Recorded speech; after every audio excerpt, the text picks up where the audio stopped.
Okay. Shin Chafal Halacha Gimel. Chamesh Revoim Halalu. This that we say that you need to have 5/4 of a kav of flour to be chayv and challah. That's shir challah. So the thing is, hasar, hasubin, b'hamursim, starpen, lahashin. These other things are added. Just I'll tell you what they are in a second. They count to be mitzaref towards the shir.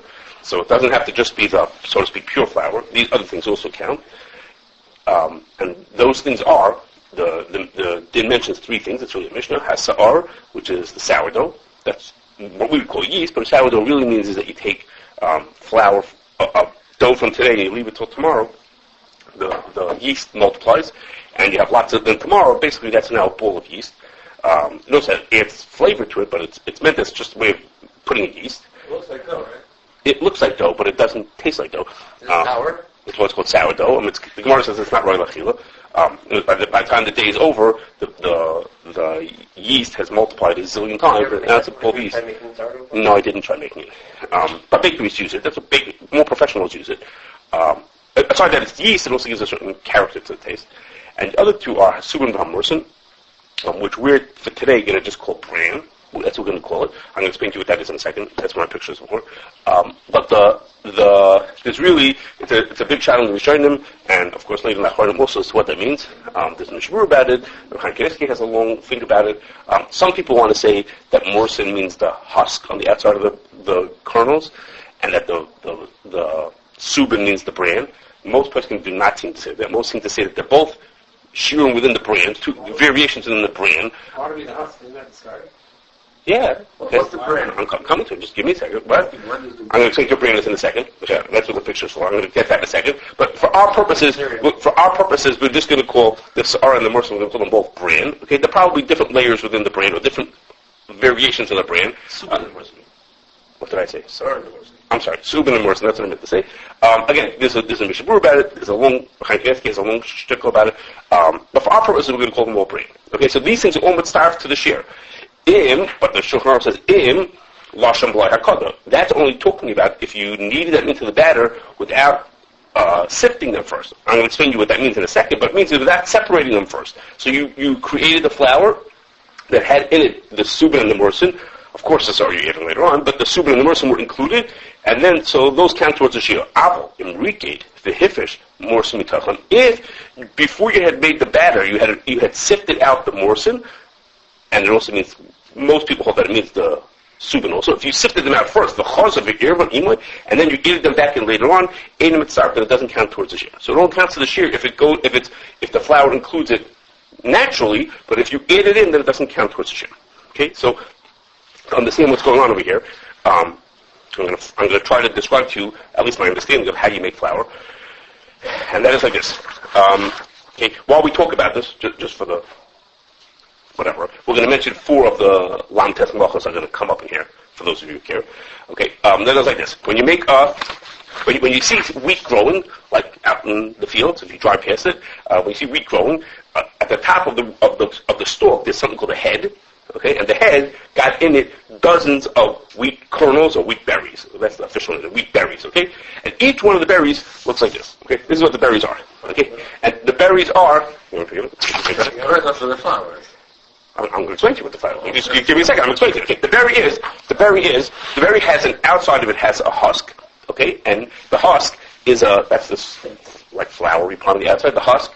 Okay, that's not considered to be food. And the way you remove the husk, you do 2 of the malachas. The first malacha you do is the malacha of dash, which is to say you crush or you thresh the whole kernels. And what it does is that separates, that cracks off the husk off of the rest of it. And then the husk is very light. It's more like a leaf. It's not very light. So then you use wind to blow that part away, leaving the kernels behind. The berries get left behind. You blow that away. That's the malacha of zera. Okay, those are the things to get the husk off. Okay, that's before that's like sort of a preparation step. Okay, now you have just the kernel, just the wheat berry, and now that berry has 3 parts to it. Okay, there are 3 parts to the berry. The smallest part is on the very bottom. It's called the germ. That's the part which will eventually grow into the new plant. Okay, that's the like what we like, so to speak, the seed. I mean, this whole thing is called the seed, but it's as if that's the part that's going to actually grow. It's about 2.5% of the kernel, and it has in it a number of things, vitamins, of course, and proteins, and particularly it has fat. Significant to us is that it has fat in it. Okay, the next part is the bulk of the kernel. It's about 83%, they tell me, it's the starchy part of the kernel. It's called the endosperm. Okay? And that's going to be the food which the germ is going to live on for the first few days to get itself growing. Okay, that's what the germ is what's actually going to grow, and the endosperm is there as food. The Baruch Shalom gave it its food to get it started to be grown. It's primarily made out of starch. It also contains in it the protein, or the gluten. That's a protein, kind of a protein, and of course an assortment of vitamins also. Okay, and the last part is the bran. It's like an outside shell that goes around the endosperm and holds the whole thing together. It's about 14.5%. Okay, that's like a shell that holds the whole thing together. Got also a whole assortment of different vitamins and minerals, and it has lots of fiber. Okay, it's not really a digestible part. It's mainly fiber. Okay, so when you want to make white flour, today's topic is whole wheat flour. But to get to whole wheat flour, guys, we need to make white flour first. When you make white flour, the white flour comes from the endosperm. Okay, the endosperm, that's the starchy part in the center. The way you get the endosperm out, okay, the way you get it out is you put the kernels through two wheels. Okay, and the two wheels spin at different speeds. That's how they do it nowadays. Okay, the stainless steel wheels, and they spin at different speeds, and the action of putting it through between these two spinning wheels, the wheels are spinning, I don't know what the word is, but opposite directions, okay, in an opposite direction, and the grains fall in between. And what it does is it breaks it. That's what they actually call it, a break. They break the kernels, and the idea is to break the kernel into these three different parts. You want bran, endosperm, and germ to separate from each other. Okay? Now, in the first break, it's obviously not going to be very perfect. You're not going to get it perfect just by running it through two wheels. You're not going to get it to break everything into its little pieces. So what happens is after the break, it goes through, that break is called tochin. Okay, that's tchina. After it goes through that, it gets sifted. Okay, and the way the sifting works is it's like a huge box, and the box has in it 4 or 5 screens in it, and the screens are of different sizes. Get smaller and smaller sizes screens going through the thing, and as after you've broken the kernel, it passes through these screens, and the whole thing shakes. Okay, a flour mill, the whole place is shaking. Okay, these big boxes are dancing around. Okay, they're all shaking around as it's up for, which is maraket. Okay, maraket, it's sifting it, but instead of sifting it, we think with one sifter, they have 5 sifters on top of each other. Maybe 4 or 5 of them on top of each other to get the different types of things to get out of there. Okay, so the top layer catches bran. Okay, the bran is the thickest pieces that break off the bran. Now when it breaks, it naturally separates into 3 different pieces? No. Yeah, it breaks up into, just breaks up into 1 million pieces. So on the top layer, you're going to be bran. Pieces separate, otherwise it wouldn't filter. Hold a second. On the top layer, you're going to be bran that has endosperm attached to it. They're not going to be perfect. In the first break, you're going to get bran that still has endosperm in it. On the next layer down, you're going to get things, they have other layers. I'm not sure what all these mean. Middlings and sizings, those are used for farina and for animal feed. And then you get to lower layers that have germ. The very lowest layer is the thinnest, most powdery item. That's the flour. Okay, so on the first break, you get a little flour. Those layers come from the endosperm? The flour comes from endosperm. Yeah. Germ came from someplace else. No, but you said between the middlings come out. They're a mixture of these things. I'm not sure. And the top layer is bran with endosperm. It's how together. How does flour get turned to a powder? It just got loosened. Yeah, it got loosened. It just got broken apart just by smashing it, just by running through there. In the break part, but not in the break part. No, in the break. Eventually, get from sifting and sifting until only the right. In actual plant, is spear's flour already? No, endosperm is what we would call flour. It's as if flour. Roughly powdery. I guess going through one break is enough to just break it apart into flour. It's roughly loose. So what's going on in the first break? You get a little flour and a lot of the other stuff. Okay, and then what happens is each of those layers of sifting goes off to its own stream. So at the bottom of this big dancing box, underneath it you have a bunch of tubes of stuff coming out of it. Okay, the different streams that you've collected. Okay, when you have whole wheat flour, the whole wheat part is also the same size as the flour part. I'm coming to the whole wheat. Right now, we're coming to whole wheat. We're coming to whole wheat flour. Right now, we're talking about white flour. You know what's cellulose and chemach, right? Those are finer grades. How many napos did you put it through, right? Until you put it through Yud Beis napos. So you put this. The more sifting you do, the more garbage. It's thinner than cider stuff. I don't remember. I don't know. The more you sift it, is the more of the undesirable parts you get out, and the more of only the finest stuff that comes through to the bottom. Okay, so what happens is that's the first break. After the first break, you got a little bit of flour and a lot of other stuff. Then you take the bran from the first break, and it goes to a second break. Okay, so that bran gets broken a second time. The rest of the stuff is not broken. That's done. I should say it's done. The rest of the stuff goes off to be either used as is, or could be milled to make it finer. Maybe they don't like the thickness of it, but it's finished being sifted. Now the bran goes to be a second break. Usually they tell me there's 3, 4, 5 breaks in the mill. Okay, so it goes from the first break to the second break, and each time you sift it through these bunch of different sifters and get all the different layers from it. Okay, and the idea is you're trying to get up as much flour, as much endosperm that has no bran attached to it. Okay, that's the goal here, is to get as much of the flour as you can, and to sift out as much of the stuff you don't want out of it. Okay? How did they do it 2,000 years ago? Good question. Yeah, there's a second. No, they used to sift it. They used to sift it. They would break it. They would mill it. They didn't make white flour. They did. They would mill it. They would mill it, and then sift it by hand. They sift it. So I imagine you need to have a type of milling that doesn't turn into powder. Yes. Yes. We're going to sift it out anymore. Yes,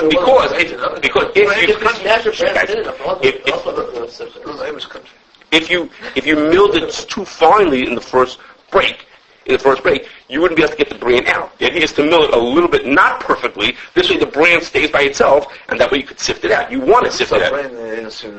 Okay, so I didn't tell you, but before you start this whole process, is what's tempering. It's a Pesach Shiloh. You temper it. You soak the grain. You get the grains moist because it helps the bran get off better. Okay, now this is what people did. Well, the gap before Challah, because everything is Sunday. Yeah, that's going to be in the way similar. Yes, correct. Forgot about that. Yes, correct.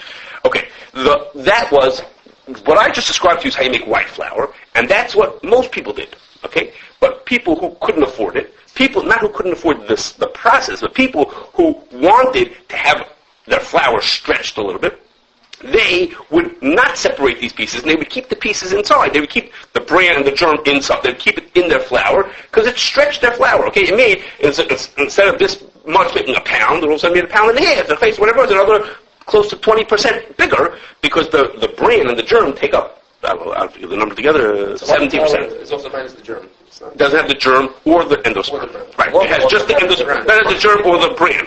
It has just the endosperm. Okay, so now, the lemais is, so with this piece, the Gemara uses that to answer a kasha. The Gemara asks a steer. The Gemara in Shabbos asks a steer like this. There's a mission that says that the Subin and the Mursin are not mitzaref to the shear for Hoitzah on Shabbos. Okay, you only chayav on Shabbos if you take out something that's chashuv. That has to be a certain size, and I don't know what the shear is for flour, but whatever the shear is, the Subin and the Mursin do not count to the shear. Frankly, Gemara, why does the Mishnah say that when the Mishnah we just had, what we just mentioned, says that the Subin and the Mursin do count towards the shear challah? So is it edible or is it not edible? And if it's edible, it should count for Shabbos. If it's not edible, it shouldn't count for challah either. Okay? So the answer is taket is edible, the etzem it's edible, but the Gemara says, Shekain ani oichel pita belusa. Okay, only an ani would eat his bread with the other pieces included into it, with the whole flour.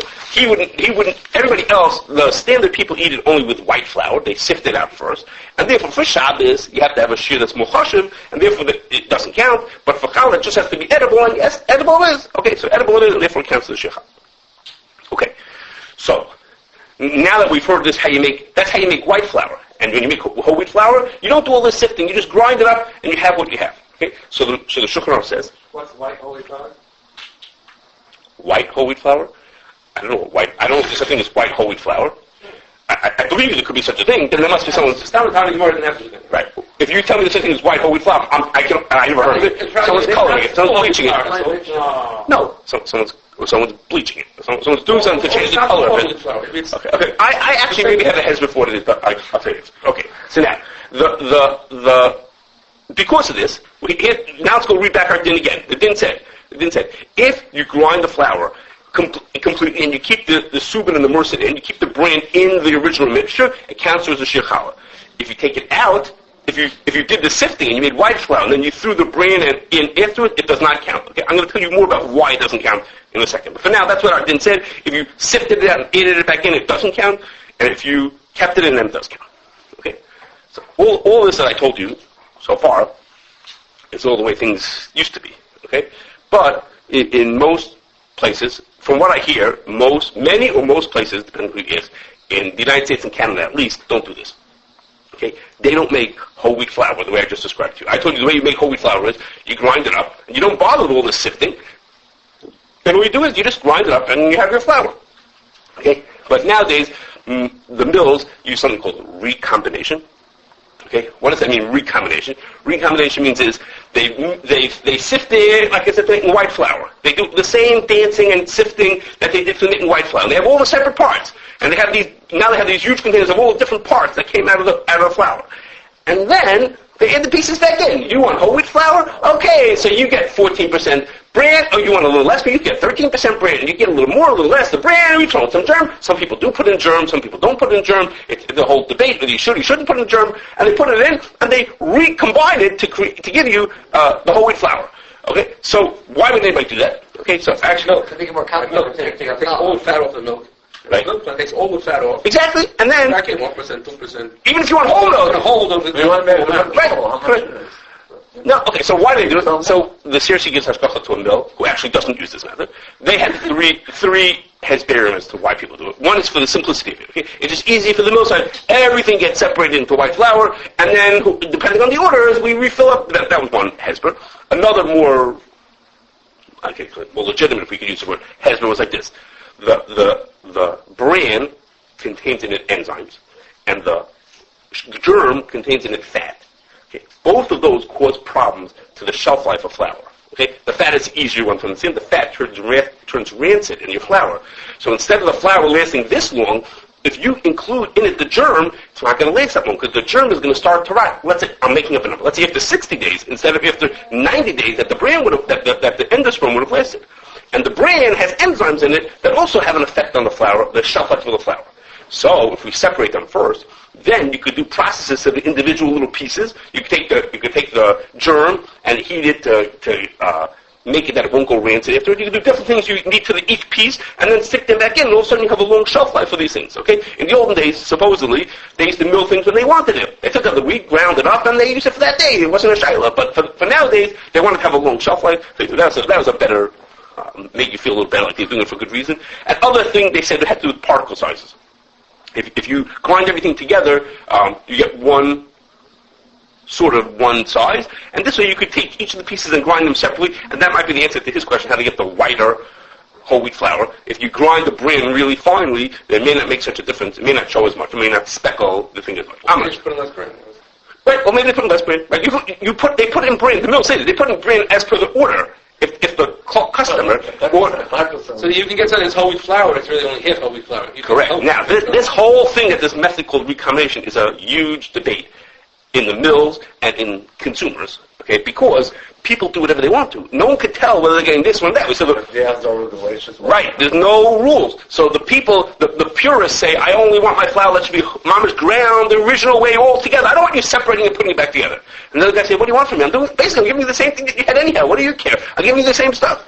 Okay, and then, so some people say, okay, we're going to call it stone ground when we mean that we ground it all as one. Okay, when we ground it as one, we call it stone ground. And then the guy said, okay, there's no regulation that say what it has to be stone ground. So they told us, I don't know if this is true, that there's a mill who after they do the regular process, then they pour through the ceremonial stone mill, they just pour it through, and they say, okay, stone ground. So there's like no rules. Okay, so there's big debates about should they make rules about it, people don't like how they're being taken advantage of. That's why the one who we give hashgacha to is very proud that they don't use this method. It's a whole debate. Okay, but so aside from the politics of it and the health questions about it, is like this.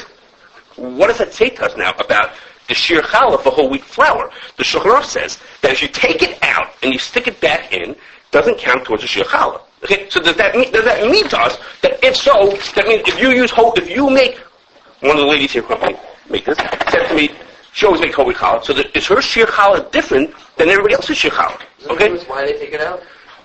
Like why in the Shulchan why were they taking it out? Okay, I'm going to get there. Yeah, that maybe makes a difference. Yes, Let me just give you some numbers, just to help you understand what the question is. We had talked about 2 times ago the shir challah for regular flour. So the 2 main sheeters that we was working with would have said 2.5 pounds to be mafresh without a bracha, and 4.7 pounds to be mafresh with a bracha. Okay. For whole wheat flour is a little lighter, it's less dense than white flours, so the shear would be 2.3 pounds and 4.4 pounds. Okay, that would be the shear for whole wheat flour because it's a little less dense than white flours. Okay, but if you don't count this 14.5%, then the shear becomes 2.6 pounds or 5.1 pounds. Okay, so it makes I don't know, a tremendous difference, but a somewhat of a difference between should the shear be 2.3 pounds or 2.6 pounds. Okay, that's a certain difference between it, or for the with the bracha 4.4 or 5.1. Okay, so there's a difference in how much the shear should be. I'm not including if they included germ, the shear is even a little bit smaller, a little even bigger. Okay, so that's a question. Should we, seemingly, if the Shulchan Aruch says if you add the stuff back in afterwards, it doesn't count towards the shear. So it means when you say to someone, this is the shear, it's not true. For whole wheat is lighter, so it uses a little less flour, but it includes all kinds of things that so to speak, don't count. That's the question. So, I think that the answer is that it's not true, and it really counts. And in order to understand that, we have to look at the Yerushalmi, who explains this thing. Okay, this Mishnah that said if you add it back in, it doesn't count, and if it was there originally, it does count. If the Yerushalmi talks about it, as you can imagine. The Yerushalmi says like this. The Yerushalmi is a kasha. The Mishnah here says, that if you add bran in later on, it doesn't count towards the shear. Okay, this is the Mishnah at the beginning of Mesechtas Challah. A later Mishnah says like this. What happens if you take flour and you add rice into it? Okay, you take wheat flour and you add rice into it. The Mishnah says, under the right conditions, it counts towards the shir challah. Okay? Well, so the Yerushalmi says, I don't understand. If rice counts towards the shir challah under the right conditions, how can bran not count to the shir challah? Bran is that much more wheat than rice is. It doesn't make sense. If rice counts to the shir challah, why wouldn't bran count to the shir challah? That's the Yerushalmi's kasha. So the Yerushalmi says, the Yerushalmi has 2 answers. One answer is, it's true. It's a machlokes between 2 mishnayos. Reb Shimon Gamliel Taka holds that these things don't count. Reb Shimon Gamliel, the Mishnah that says that the bran in doesn't count is going to Reb Shimon Gamliel. The Mishnah about the rice is not like Reb Shimon Gamliel.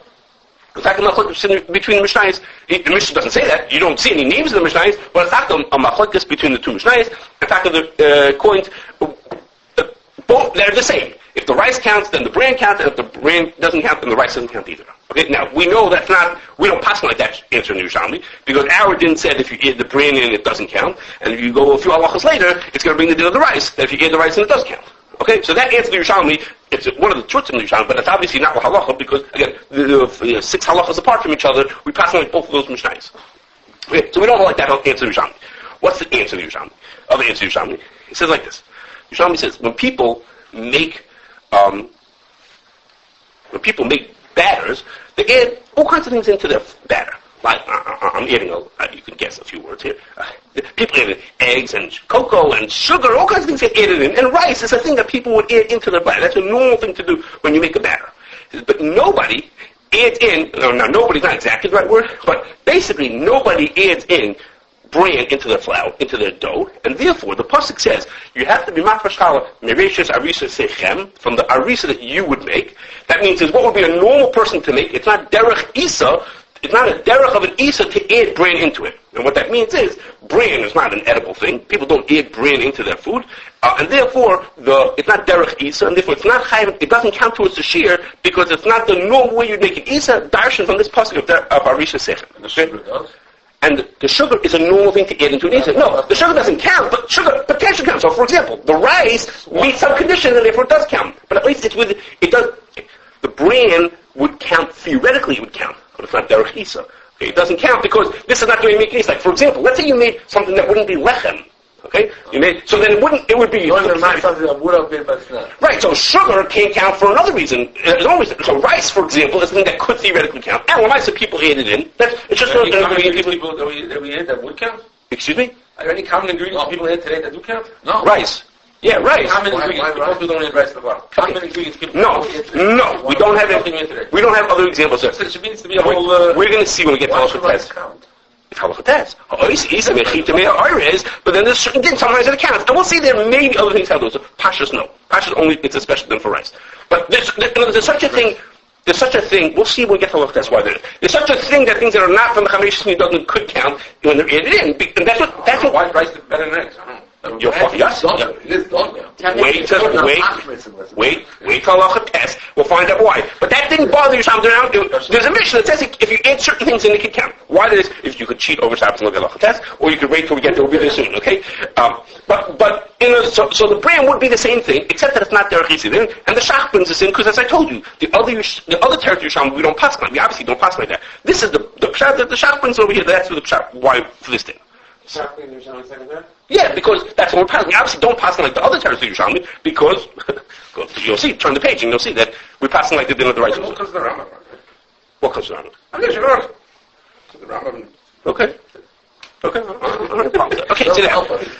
Sit down. You put the shulchan at 300. Sit down. Nice. Sit down. Sit down.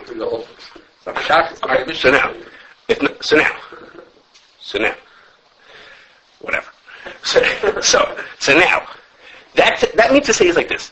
The din that adding bread into your flour doesn't count towards the shir challah. It's not a gzeirus hakosov that bran doesn't count towards the shir challah. It's not like he said if you had eggs don't count because it's not a thing that can count towards the shir challah. Bran could count to the shir challah. It's just that it's not derech isa to be in the shir flour. It's not derech isa, and therefore that's what Yerushalmi says it would count, except that it's not derech isa. What that means is that if today everybody makes their whole wheat flour that way, if all of a sudden it became the derech to add it into that way, that's the way you make whole wheat flour. Until half an hour ago, you didn't know you make whole wheat flour like that. That's just that's the derech nowadays. That's the way you make whole wheat flour. We would think that they grind it up like some kamonias, but it's not true. They have to separate it and add it back in. So now, all of a sudden, now it is derech isa. All the Yerushalmi said was that only if it's not normal, if it's normal, then it can count. If it's not normal, it doesn't count. Then no says taka. Nobody would barely anybody ate the brain in the first place, but for sure not to eat it in later on. So therefore, it didn't count. Nowadays, people that's how you make it. You go into a mill. That's how you make whole wheat flour. If you have whole wheat flour in your house, that's how they make it. What does derech isa mean? You translate derech isa to mean that's the normal way people make isa. Correct. You have that way to translate. I don't know. Yeah, maybe derech isa means what's normally in it. What people normally put in the dough. Only poor people put it in the dough. Okay. Now more people. Let's say, I don't know, there'd be more poor people in the town. In this place, there's a lot of poor people. They all eat whole wheat bread. But the way to do it is they separate it. But it didn't change 2,000 years ago also. Probably not. Smoke them. Everybody's eating. Not.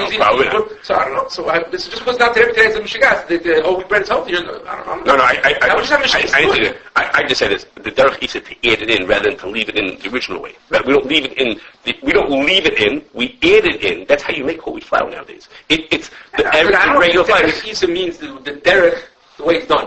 I think derech isa means it's normal to put it in. Okay, so I'm gonna say what you said. You can make your argument and say that well, it changes. Not a lot of people eat whole wheat flour, so that's not. It was considered like a psoas. Okay, so I'm going to say both of what you had to say in different words. Okay, you'll hear what I have to say, and you'll tell me if you think I said the right thing. Okay, so I had this thought, and I asked some people in town what they thought about this. Okay, I didn't ask Rabbi Reese because I thought he was going to be here. So, but I asked other people what they thought. I asked some people what they thought. So the first person who I sought to ask you about it was Rabbi Lifshitz. Okay, I don't remember why I was at Tel's. Mashiach. And I asked him what he thought about it. And he thought, he said, you had to think about it, but he heard what I was going to say.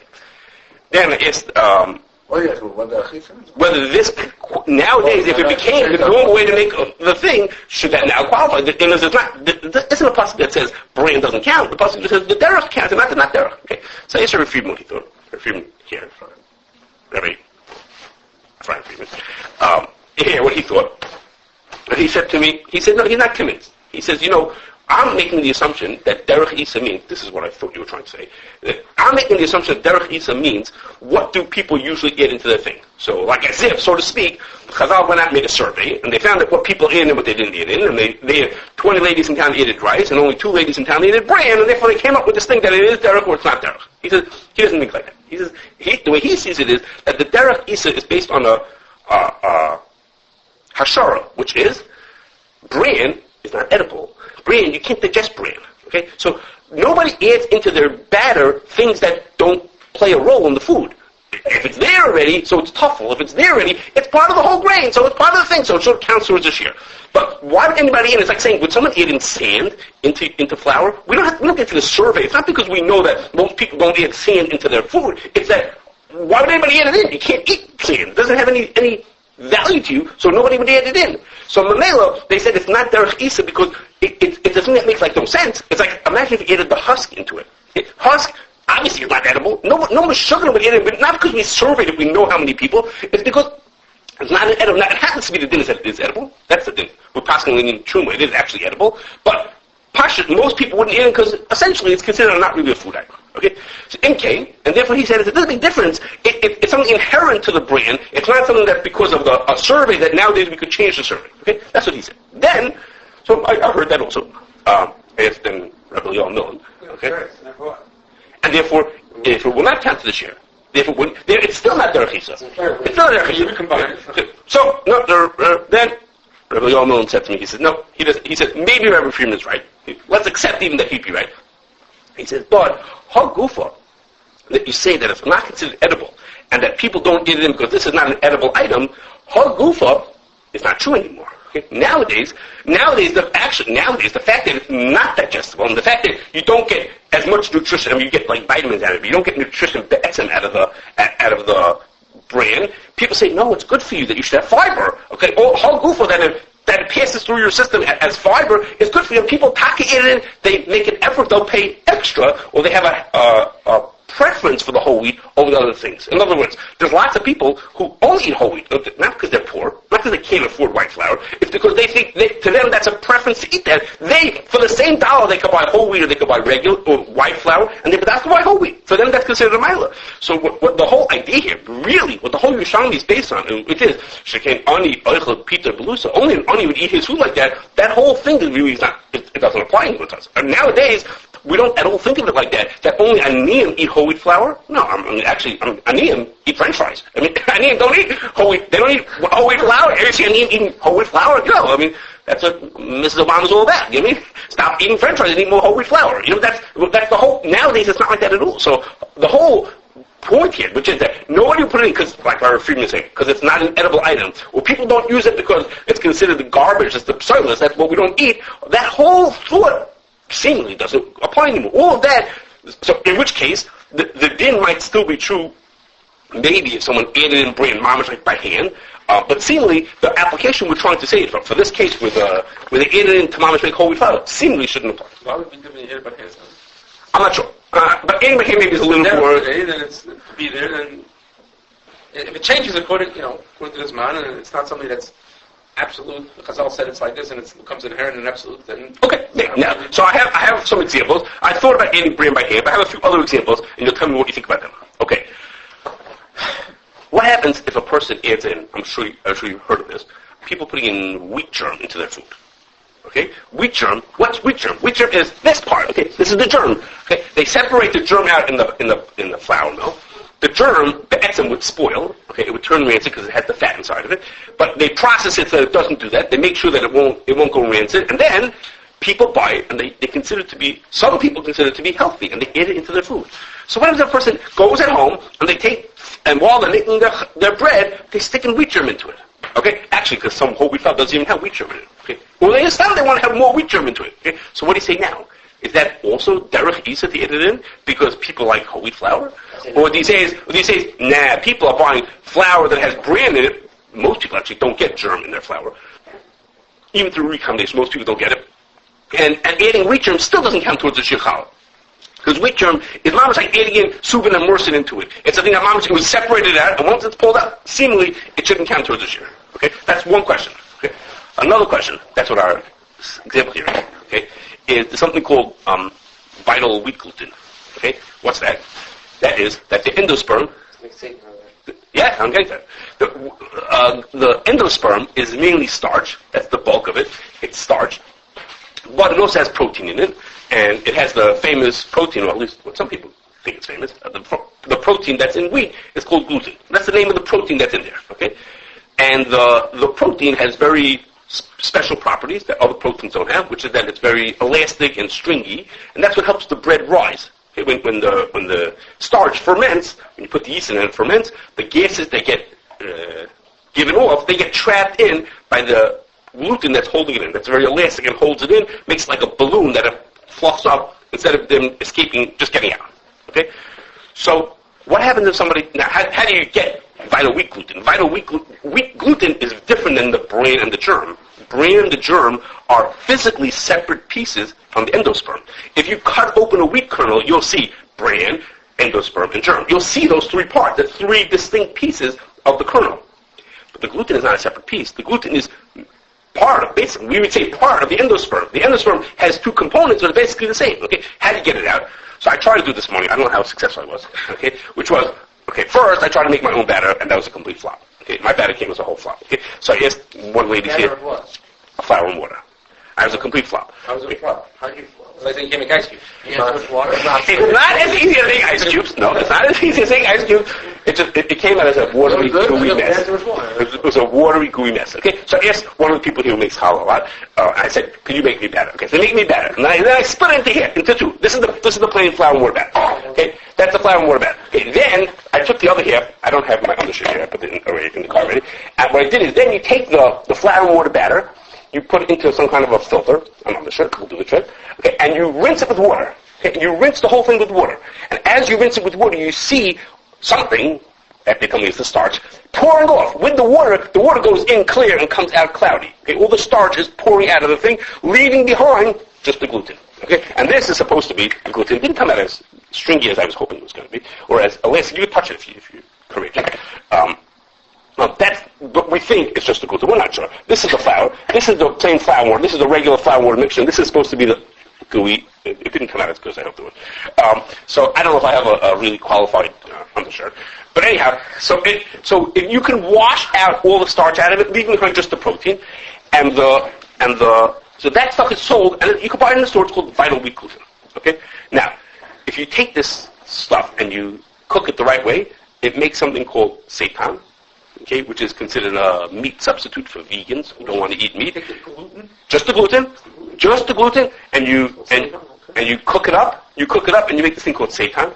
I won't tell you which cinnamon I think belongs in over here, but it makes a thing called seitan. Now,